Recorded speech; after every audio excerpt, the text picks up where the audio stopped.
المباراة كانت واعدة منذ البداية بين شباباتنا وضيفه مولودية الجزائر، وبدايتها كانت روح رياضية بين فريقين ومدربين كمال مواسى وعلي مشيش.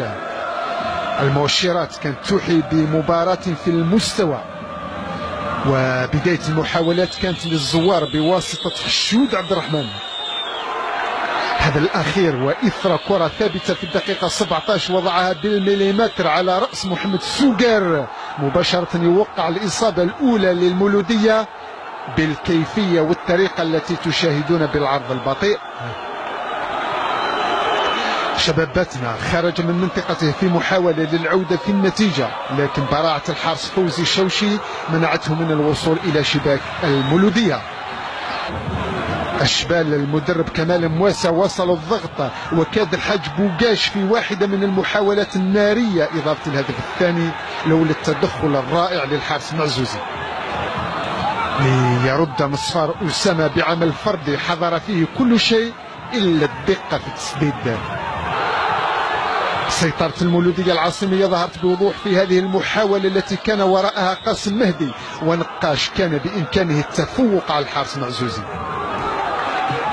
اختار ورد لشباباتنا جاء في الدقيقة 73 بواسطة قذيفة من رمية حرة لرضا بابوش، كرة قريبة من الأرض لا يصدها إلا حارس من طينة فوزي الشوشي.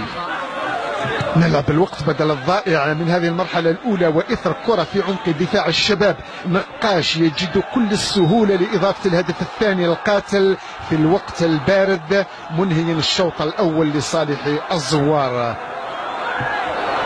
المرحلة الثانية ومع هذه الأعداد الغفيرة لإنصار المولودية الذين تنقلوا لعاصمة الأوراس ليروا بأعينهم وقعة تقليص الفارق مع الدقيقة 47 بواسطة بن منصور الذي نجح في التوغل والانفلات من المراقبة وتوقيع هدف تقليص الفارق لصالح أصحاب الأرض. لنعيش فيما بعد أخطر اللقطات للمولودية صنعها الحج بوقاش وصدتها العارضة الأفقية، ثم الحارس معزوزي الذي عانى كثيرا في هذه المباراة. وكادت المولودية أن تقتل المباراة بواسطة نقاش في الدقيقة 73، لكن الفرصة ضاعت. عند الدقيقة 78 حكم اللقاء السيد عرب عبد الرزاق يشهر البطاقة الحمراء في وجه مدرب الشباب الدكتور علي مشيش بسبب الاحتجاج. أبناء الأوراس وصلوا فيما بعد العمل الهجومي لتعديل الفارق، لكن دون نتيجة إلى غاية نهاية اللقاء بفوز ثمين لمولودية الجزائر و3 نقاط من ذهب افتكت من عرين الأسد ملعب 0.